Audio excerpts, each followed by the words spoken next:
नमस्ते.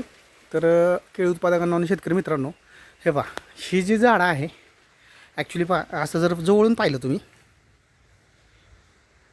तर हे व्हायरसचं आहे.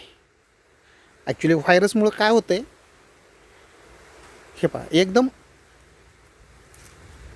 ह्याला तुटत बी नाही आणि ह्याच्यामध्ये आतमध्ये केळी पण सुद्धा ही बनत नाही आहे.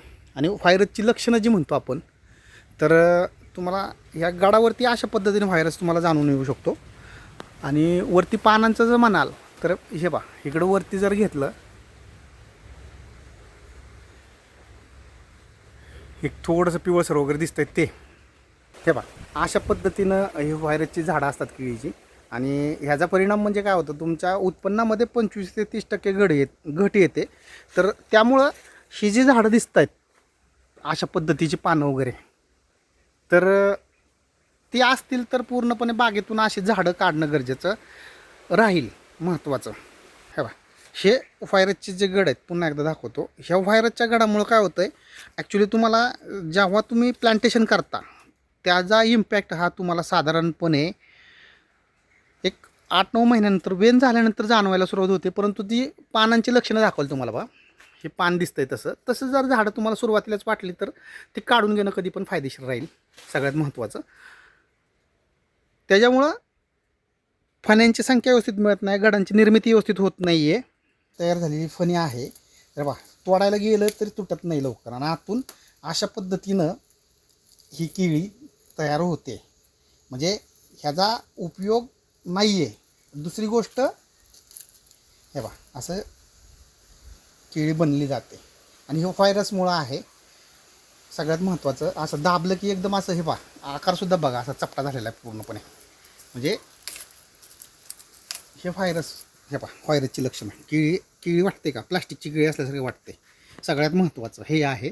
दुसरी गोष्ट तुम्हाला आणखी एक दाखवतो. हा जो प्रकार आहे हा सिगाटोकाचा प्रकार आहे प्रॉपरली.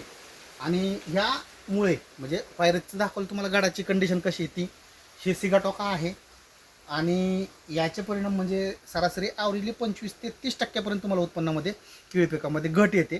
त्याच्यानंतर सगळ्यात मोठा बॅड पॅच म्हणजे केळी पिकामध्ये जर व्हायरसची रोपं आली तर तुम्हाला त्या ठिकाणी त्या प्लॉटमध्ये पुन्हा केळी करण्यासाठी 2 ते 3 वर्ष थांबावं लागतं. त्यामुळं अशी रोपं आपल्या बागेमध्ये दिसत असतील तर ती 100% तुम्ही काढून टाकणं गरजेचं राहणार आहे. आणि त्याच्यानंतरच तुम्हाला व्हायरसमुक्त ॲक्च्युली म्हणजे सॉईलची कंडिशन ठेवणं गरजेचं आहे. त्याचा प्लाझ्मा जमिनीत राहतो, ॲक्च्युली स्प्रीड होतो. ॲक्च्युली रिक्सोने नावाची एक नवीन ॲक्च्युली फंगल डेव्हलप होते. नंतर तुमचं ह्या व्हायरसच्यामुळे एक आणखी दुसरी नवीन जी डेव्हलप होणाऱ्या बॅक्टेरिया आहेत किंवा जमिनीमध्ये ज्या बुरशी वाढतात, तर त्याचा परिणाम काय होतो, आपल्या जमिनीच्या आरोग्यावरती होतो. त्यामुळं शक्यतो जे काही व्हिडिओमध्ये दाखवलेलं आहे तर त्या पद्धतीची दिसणारी रोपं वेन झाली असेल, वेन होण्यापूर्वी असतील, लक्षणात दिसतात, त्या पद्धतीची काढून घेणं हे तुम्हाला कधीही फायदेशीर राहील. आणि जमिनीचं आरोग्य टिकवणं हे सगळ्यात महत्त्वाचं आहे. आणि ते टिकलं तरच तुम्हाला इथून पुढची जमिनीमध्ये केळीचं पीक म्हणा किंवा अदर जी काही पिकं आहेत, ऊस असेल, डाळिंब असेल, जे काही घ्यायचं ते तुम्हाला घेता येईल. अन्यथा जमिनीमध्ये त्याच्या जर्मिनेशनवरती परिणाम होतो, त्याच्या उत्पन्नावर परिणाम होतो. त्यासाठी हा व्हिडिओ बनवलेला आहे. धन्यवाद शेतकरी मित्रांनो.